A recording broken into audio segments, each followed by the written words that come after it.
J'ai eu la chance d'encaisser plus de 3,9 millions d'euros en ligne ces dernières années avec mon business et j'ai décidé de t'en tirer 8 leçons pour que si tu veux atteindre ton premier million ou dépasser plusieurs millions ou scaler ton business, bref, si tu es entrepreneur et que tu as envie de faire plus de chiffre d'affaires, je vais te partager simplement mon retour d'expérience de ce que j'ai pu expérimenter et tester sur le terrain. Je sais que je sais pas qui tombe sur cette vidéo à chaque fois. Idéalement, c'est souvent des gens qui me connaissent déjà et donc c'est parfait. Juste dans le doute, hop, je sais pas si on va voir. Ici, tu vois deux trophées derrière moi, qui signifie que j'ai encaissé 2 millions d'euros. Ici, un autre. Ici, un autre qui est derrière mon bureau. Bref, tout ça pour dire, si tu me crois pas, tant pis. Si tu me crois, tant mieux. Et je t'ai mis un des screens de un des outils qu'on utilise. Donc là, System.io, tu reconnaîtras si tu es dans le secteur, où on a fait 2 millions dessus et on a fait plus d'un million et demi sur ClickFunnels. Et après, maintenant, on utilise Hotmart, si ça vous intéresse. Voilà. Donc, c'est parti pour ces 8 leçons directement. Je vais essayer de te partager vraiment un maximum de valeur. L'objectif, c'est pas de partager du blabla, c'est vraiment des grands piliers. Encore une fois, l'objectif, c'est pas de te donner des petits hacks. On a déjà des vidéos sur ça, t'en trouveras plein sur Internet. L'idée maintenant, c'est de se dire, OK, qu'est-ce qui fait que je peux arriver à un business qui fait plusieurs millions d'euros qu'est-ce que je dois en retenir si j'ai envie d'atteindre directement cet objectif-là. Donc le point numéro un, le cash first, le profit en second, le chiffre d'affaires en dernier. Le problème d'Internet, c'est que tout le monde parle uniquement de chiffre d'affaires. Et d'ailleurs, je viens de me rendre compte que je suis en train de faire exactement la même chose en te parlant des 3,9 millions d'euros. Mais ce qui compte, en fait, c'est vraiment le cash, donc ta trésorerie net, net, net. Qu'est-ce qui te reste sur le compte en banque? Pourquoi je te dis ça? Parce qu'avec mon associé, on a fait des mois à 100 000, 150 000 euros et des fois, il nous restait pas grand-chose à la fin du mois en termes de profit.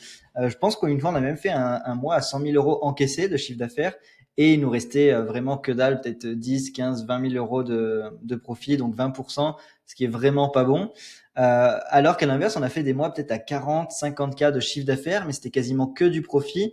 Donc, tout ça pour te dire que ce qui compte, c'est quand même l'argent qui reste dans ta poche. Donc, le chiffre d'affaires, c'est vraiment une vanity metrics. Donc, c'est simplement pour l'ego. D'ailleurs, un sujet sur lequel on aura l'occasion de parler après. Et donc, ce que tu dois focus, c'est simplement le profit directement et surtout le cash, donc ta trésorerie nette.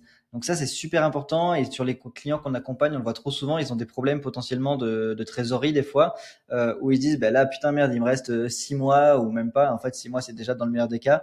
Donc, petit tips par rapport à ça, ne te focus pas sur le chiffre d'affaires, mais sur le cash net in the compte et pas sur même sur le profit, ça veut rien dire parce que bien sûr, il y a les impôts, il y a tout ce qui va avec, le fonds de roulement et surtout prévois vraiment un minimum de 6 mois d'avance pour couvrir toutes tes charges fixes, être capable de te payer et de continuer de tester des choses dans ton business. Donc si aujourd'hui tu fais 30 000 euros par mois, tu as des charges fixes à hauteur de 10 000 euros par mois en outils, en équipe, et tu as envie de te payer en plus 2 000 euros par mois, tu sais qu'il faut que tu fasses minimum 10 000 euros. Et je t'invite vraiment à avoir au grand, grand, grand minimum 6 mois d'avance là-dessus, donc au minimum 60 000 euros net, net, net, qui vont te permettre de couvrir donc de payer ton équipe, de payer tes outils, de te payer toi, et même d'avoir une portion de ce budget à allouer, par exemple, à de la publicité, à du testing, à des nouveaux prestataires, pour être justement en croissance, même si tu as des difficultés. Et donc ça, je le vois, donc je le répète, et peut-être que c'est quelque chose que tu as vécu. Nous, pour chance, on l'a jamais vécu parce qu'on a toujours eu cette notion de mettre de l'argent en trésorerie et de calculer sa trésorerie nette, mais c'est super important. Et surtout, point important par rapport au chiffre d'affaires notamment et ce qu'on entend et ce qu'on voit sur Internet, c'est que 99% des gens sont des menteurs. On ne sait pas de quel chiffre on parle. Ça te parle de chiffre d'affaires TTC, de facturer, de collecter. En fait, on ne s'y retrouve pas. Là, juste pour le cas, là, je te parle de chiffre d'affaires encaissé hors taxe, donc du chiffre d'affaires qu'on a vraiment encaissé sur la boîte et pas du généré. Le généré étant du facturé, c'est-à-dire que c'est de l'argent hypothétique que tu verras peut-être jamais. Donc, pense en cash et pas en chiffre d'affaires. C'était la leçon numéro un. Leçon numéro 2, elle est simple, on va passer rapidement dessus. No ego. T'as pas besoin d'avoir un ego, peu importe le business en ligne que tu fais, peu importe les résultats que tu fais. Je vois trop de personnes qui se prennent pour des stars sur Internet. Et clairement, redescendez en pression, calmez-vous, ça va bien se passer. On est juste des humains, on est de passage sur cette terre, on va tous disparaître. Donc vraiment, ne vous prenez pas la tête, autant dans le positif que dans le négatif. Quand vous avez des problèmes avec votre business, essayez de relativiser, ne pas être dans l'émotionnel, de se dire ok, calm down, c'est quoi? J'ai juste ma pub qui s'est coupée. Ok, j'ai pas été rentable sur ce lancement. Ok, mon produit s'est pas vendu. C'est bon. Genre, c'est pas la fin du monde. Donc ça, j'ai envie vraiment de te le dire pour relativiser et ça fait toujours du bien de l'entendre. Et pareil dans le côté positif. Donc si vraiment tu te dis ouais, j'ai fait un super mois, etc. Je vois trop de gens fanfaronner sur LinkedIn, sur les réseaux sociaux, etc. S'inventer des vies et au final finir en dépression, en burn-out parce que ils ont surestimé ce qu'ils faisaient, parce qu'ils parlaient de chiffre d'affaires et pas réellement de profit, donc leur boîte se casse la gueule. Bon, j'ai plein d'exemples comme ça, je dirais pas de nom. Et par rapport à l'ego, pareil, chaque année. Donc moi, je fais ça depuis 2018.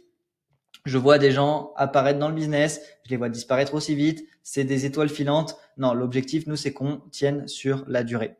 Et c'est justement le point numéro 3 que j'ai envie de te partager. On est là pour faire un marathon et pas un sprint. T'es pas là pour faire de l'argent sur les 6 prochains mois, t'es là pour le faire sur les 6 prochaines années. Comme je t'ai dit, moi, je me suis lancé en 2018, donc on est en 2024. Ça fait une paire d'années déjà que je vois un petit peu ce qui se passe en ligne. Et en fait, je suis pas le meilleur. Juste, je fais la même chose tout le temps, encore et encore. Donc c'est moche, c'est chiant, c'est pas sexy, c'est pas ce qu'il y a de plus fun à raconter. Et d'ailleurs, cette vidéo est certainement ennuyante, mais vraiment, et cette vision-là de se dire, moi, je suis en train de construire les 5, 10 prochaines années plutôt que les 5 prochains mois ou les 5 prochains jours. Et trop de personnes sont comme ça, et moi-même. Et du coup, en fait, en pensant comme ça t'évite le syndrome de l'objet brillant où tu te dis, ben là, faut que je fasse ci, faut que je fasse ça, faut que je fasse des shorts, faut que j'aille sur LinkedIn, faut que je fasse de la pub méta ou je sais pas quoi. Non, tu fais qu'une chose, tu l'as fait bien, tu l'as fait longtemps. Et c'est ce que Sam Ovens me disait toujours. Donc, si tu connais, tu vois de qui je parle. Un de mes mentors, chez qui on s'est formé, on était dans son mastermind, il dit deux choses, fais les choses bien, fais les choses longtemps. Si tu fais ça, automatiquement, tu vas réussir. Donc du coup, à l'inverse, d'avoir quelque chose de fulgurant comme les étoiles filantes, ben, j'ai quelque chose de stable, de pérenne, qui ne bouge pas, avec de la croissance malgré tout. Il y a des mois qui sont moins bien, des mois qui sont meilleurs. En attendant, je sais que chaque mois, mon business y tourne. Contrairement à beaucoup qui sont encore une fois des étoiles filantes, qui font des montées très hautes, mais qui descendent très bas également. Et donc, ça, c'est au niveau des chiffres. Mais ça veut dire que niveau émotionnel, c'est pareil. Ils montent très haut, très bas. Ils sont pas stables dans leur tête. Ils finissent en burn-out. Donc, bref, c'est très compliqué. Marathon versus sprint. Leçon numéro 4, 1 million par an, c'est easy. Alors, ça peut paraître un peu prétentieux de dire ça, et justement, le mec, il dit, on parle pas de chiffre d'affaires, on parle pas d'ego, et là, il dit 1 million, c'est facile. Laisse-moi t'expliquer. Moi, quand j'étais freelance au départ, en 2018, j'ai pas fait de l'infoproduit dès le départ. J'aidais, pour le coup, des infopreneurs à vendre plus, et j'avais un client qui a fait son premier million avec moi dans l'équipe, en tout cas. Je dis pas que c'est grâce à moi, je dis juste que j'étais dans ce contexte-là d'une entreprise qui y arrive, où on faisait quelques dizaines de milliers d'euros par mois jusqu'à atteindre 1 million. Et en fait, pour moi, ça me semblait inconcevable. C'était juste fou. Je faisais entre 2, 3, 4, 5 000 euros par mois net avec mon activité de freelance. Et avec ce business, on faisait des journées à 3 000, 4 000, 5 000 euros encaissés. Et je me disais, mais c'est complètement faux. Ça me semblait impossible. Je me souviens même, quelqu'un m'avait dit, bah, est-ce que toi, tu aimerais bien faire 1 million une fois? Je fais, bah oui, bien sûr, mais je sais que ça va le faire dans 5, 10 ans peut-être. Et je suis pas prêt maintenant à faire ça alors que je faisais 2, 3, 4 000 euros par mois. Et en fait, ben, quand on décompose, 1 million, c'est 2700 euros par jour. Si tu as une offre high ticket à minimum 1500 euros, ben, ça représente 2 ventes par jour. Donc, ce qui est déjà, en fait, 60 ventes par mois, c'est pas inatteignable. Surtout si tu utilises certains principes que je vais expliquer juste après. Et en fait, c'est simple. T'as pas besoin d'avoir une usine à gaz. Moi, ma croyance, c'est qu'il fallait des gros systèmes, fallait des grosses équipes, fallait vraiment être sous l'eau tout le temps. En fait, non, tu peux faire 1 million, donc 83 000 euros par mois de manière stable, vraiment en mode paquebot, sans te prendre la tête, en bossant 5 heures par semaine. Vraiment, c'est possible, c'est ce que nous, on a vécu et c'est vraiment atteignable. Juste, il te faut le bon système de vente en place, une bonne génération de leads, donc à travers un véhicule que je vais t'expliquer juste après. Et c'est tout, en fait. T'as pas besoin de réinventer la roue, de faire des trucs super compliqués. Donc, je veux vraiment juste, bah, si je peux dédiaboliser un petit peu cet objectif pour toi, si c'est un des tiens, vraiment 1 million par an, c'est easy. En cash collecté, je parle. Vraiment, tu peux le faire. Si tu as une offre high ticket, on l'a fait avec du low ticket. Donc, honnêtement, tu peux le faire avec tous les véhicules. C'est plus simple avec du high ticket.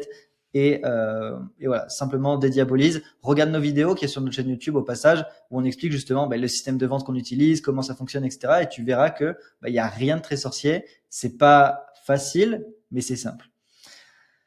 Point numéro 5, ne recrute pas. Pourquoi? La raison, c'est simple. Les humains, c'est cher. Les humains, c'est chiant. Les humains, ça tombe malade. Ça a un ego. Ça a des émotions. Moins t'as d'humains, mieux c'est. J'en ai marre de voir des gens fanfaronner. Ouais, nous, on a 50 collaborateurs dans notre équipe. Eh bien, tant mieux. Eh bien, c'est pas du tout ma vision. Moi, si je peux en avoir 5 ou même 0, ce serait parfait. Donc là, les gens de mon équipe, s'ils tombent sur cette vidéo, ils vont se dire putain, c'est vraiment un connard. Mais je pense que vous comprenez le principe. Je veux juste dire que voilà, les humains, c'est vraiment, il y a plein de variables, donc ça t'aide à scaler et c'est obligatoire. Je t'invite à recruter. Mais en fait, tu as deux choix. Aujourd'hui, si tu fais genre 30, 40, 50 000 euros par mois, t'as pas besoin d'une grosse équipe. Limite, t'as pas besoin d'équipe du tout. Et avec Joseph, nous, on est monté à quasiment 100 000 euros par mois à deux, tout simplement, et il n'y avait aucun problème avec ça. On avait juste une personne au pôle administratif et SAV, donc bien sûr, ça, par exemple, il faut le déléguer, mais t'as pas besoin d'avoir une grosse équipe, surtout si tu fais l'effort d'avoir une compréhension des tenants aboutissants, notamment au niveau du marketing et du pôle vente, c'est super important. Donc ne recrute pas et fais ça à la place, c'est-à-dire optimise, regarde ce qui est vraiment important 20-80 et cut plutôt que recruter. Je te donne un exemple extrêmement concret avec Joseph. On avait recruté un community manager sur Twitter pour faire la promotion des tweets et mettre en avant nos programmes. Et en fait, on le payait 1500 euros par mois. Et en fait, ça nous rapportait 2000, 2500 euros par mois, 3000 euros les meilleurs mois. Donc là, automatiquement, je pense que tu vois le problème. On dépense 1500 pour faire 3000, bah déjà c'est pourri, autant cutter directement. C'est ce qu'on a fait, donc on a viré cette personne, on a arrêté complètement Twitter, et en fait, ben forcément, t'enlèves de la charge mentale, t'enlèves une chose qui marche pas trop, et du coup, tu peux mettre ton énergie, ton focus sur autre chose qui fonctionne mieux. Donc vraiment, regarde tes chiffres et dis-toi, est-ce que ça mérite vraiment mon attention? Est-ce que ça mérite mon énergie? Et est-ce que ça mérite une personne? Pas du tout. Donc voilà, peut-être qu'aujourd'hui, je dis n'importe quoi, tu crées du contenu sur LinkedIn et ça t'apporte rien, supprime LinkedIn, il n'y a pas de problème. Tu reviendras plus tard, une fois que ça tourne ou peu importe. Si tu vois que, je sais pas moi, Instagram, ça marche pas, cut Instagram. Si tu vois que ton tunnel de vente, tu as deux tunnels et tu en as un qui te rapporte 80% des ventes et l'autre 20%, bah, est-ce que ça vaut le coup de garder celui de 20% qui va te prendre du temps, de l'énergie, qui va diluer ton focus? Bref, je pense que tu as compris.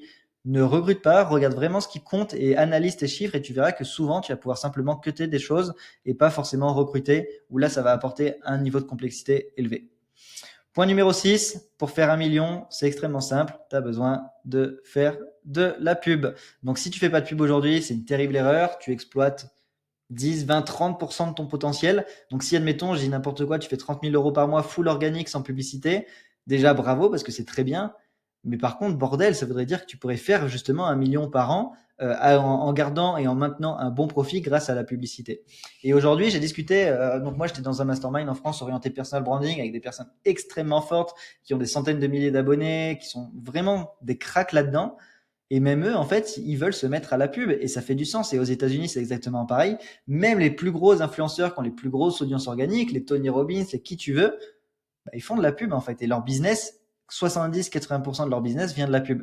Pourquoi? Bah, parce qu'aujourd'hui, la pub, c'est un levier. C'est comme le crédit immobilier pour investir. Tu fais du crédit, tu fais du levier, tu utilises l'argent des autres pour gagner de l'argent. Bah, là, la pub, c'est pareil. Tu utilises ton argent, tu fais effet de levier sur ton temps, sur ton énergie. Avec cet argent, tu génères de l'argent, donc tu peux mettre plus d'argent. Et c'est vraiment un cercle vertueux. Donc, je passe très rapidement là-dessus. On a des vidéos, on en fera d'autres sur cette chaîne dans tous les cas. Mais fais de la pub, c'est primordial. Point numéro 7, alors ça c'est une belle leçon que j'ai envie de te partager qui est vraiment super importante pour moi, c'est peut-être limite la plus importante de tout ce que je suis en train de te partager, c'est que la seule vérité c'est la tienne. La seule vérité qui existe, c'est la tienne. Personne n'est à ta place, personne ne connaît ta situation, personne ne connaît ton business, personne ne sait ce que tu fais, pourquoi tu le fais, comment tu le fais. Donc aujourd'hui, il y a une overdose d'informations, on te raconte trop de choses sur Internet, des choses fausses, des fausses vraies, mais peu importe, on est toujours submergé d'informations. Donc, essaye d'avoir en étoile polaire, ben, la seule vérité c'est la mienne. Donc ne te compare pas aux autres, ne compare pas tes résultats, parce qu'encore une fois, les gens, c'est tous des menteurs. Donc hop, tac. Les gens, ils mentent, donc ça sert à rien de se comparer avec eux. En plus, ils parlent de chiffre d'affaires, bref, ils ont un ego surdimensionné, donc du coup, bah, c'est encore une fois tous des menteurs. Donc je pense que tu as compris. Ne te compare pas aux autres. N'écoute pas toutes les informations. Peut-être que là, je suis en train de te dire des trucs qui vont te perturber et qui au final vont te détourner de ta trajectoire. Mais encore une fois, la seule vérité, c'est la tienne. Moi, je te partage mon feedback, mais prends ce que tu as à apprendre et laisse de côté ce que tu as laissé de côté. Et ça, j'ai fait trop souvent l'erreur où justement j'ai eu des mauvaises comparaisons. Et je te donne un exemple. J'ai fait un appel avec quelqu'un sur le marché qui était super connu et je me suis dit, ok, trop cool, il va m'apprendre plein de choses. Je lui dis, bah écoute, voici nos stats en publicité, voici comment ça se passe. Il dit, non, là c'est pas bon, faudrait que tu fasses ça, ça, ça. J'ai mis en place tout ce qu'il m'a dit et en fait notre business s'est complètement pété la gueule, mais vraiment on a fait moins 50% de chiffre d'affaires et c'était horrible et on a mis des mois à s'en remettre. Tout ça parce que j'ai fait confiance à une personne à cause d'une mauvaise comparaison où il dit bah faudrait faire du ROAS 5, donc du retour sur publicité à x5, alors que nous on faisait du x2,5 et je me disais mais putain ça veut dire qu'on sous-performe, on pourrait faire tellement plus, etc. Sauf que ce que je savais pas c'est que cette personne elle parlait en CA facturé, en plus elle mentait sur ses chiffres et au final bah, cette personne aujourd'hui son business s'est pété la gueule. Moi je l'ai écouté parce que je pensais que c'était une personne de confiance et en fait pas du tout. Donc la seule vérité c'est la tienne. Compare-toi avec toi-même. Est-ce que tu es meilleur qu'il y a 3 mois, qu'il y a 6 mois, qu'il y a un an? Est-ce que tes résultats sont meilleurs qu'il y a 3 mois, 6 mois, un an? Si oui, ben continue. Sinon, essaye de t'améliorer, mais compare-toi à toi-même et fais le filtre sur les informations que tu trouves en ligne. Et dernier point, c'est une petite leçon que j'ai envie de te partager également. Matraque ton CTA et n'hésite pas à pousser et à vendre en fait. Il y a trop de personnes, surtout sur le marché français, je trouve, qui ont peur de vendre. Et moi, le premier, dans le sens où je matraque pas assez mon message publicitaire. Aujourd'hui, tu dois vraiment spammer les gens dans le bon sens du terme parce qu'ils oublient et justement du fait qu'ils aient trop d'informations. Mais en fait, ils oublient directement ce que tu racontes et ce que tu fais. Donc tout ça est finalement interconnecté, ça nous fait une belle toile d'araignée. Mais vraiment, matraque ton CTA. Je vois des gens qui disent, moi, je fais un email par semaine et je mets pas de lien, je raconte juste une histoire. Mais non, passe à 5 emails par semaine et dans chaque email, tu vas mettre un CTA parce que ça va fonctionner, tu vas apporter de la valeur et les gens, ils vont quand même cliquer. Quand tu fais des pubs, bombarde en pub. Et en plus, tu les bombardes en retargeting. Donc, quand tu crées du contenu, tu fais pas un contenu par semaine. Non, c'est en poste tous les jours, même plusieurs fois par jour. Et donc ça, tout le monde est d'accord pour le dire. Grant Cardone, Hormozy, Russell Brunson, tous ceux que tu peux potentiellement admirer aux États-Unis, ils le font. Donc fais exactement la même chose. Et moi, c'est même quelque chose que je fais pas assez, à savoir matraquer mon appel à l'action, répéter ma promesse, répéter ce que je fais et amener les gens à cliquer un maximum. Donc voici les 8 leçons tirées de mon expérience et des 3,9 millions d'euros générés ces dernières années. Donc ça, c'est depuis 2021. Donc on est en 2024, donc ça fait 3 ans, 3,9 millions collectés, c'est vraiment pas mal, sachant que l'année n'est pas finie, que là on continue de scaler, ça marche bien. Donc voilà, si tu as des questions par rapport à ça, si tu as des remarques, si vraiment tu as des leçons qui t'ont vraiment marqué, n'hésite pas à me le dire dans les commentaires.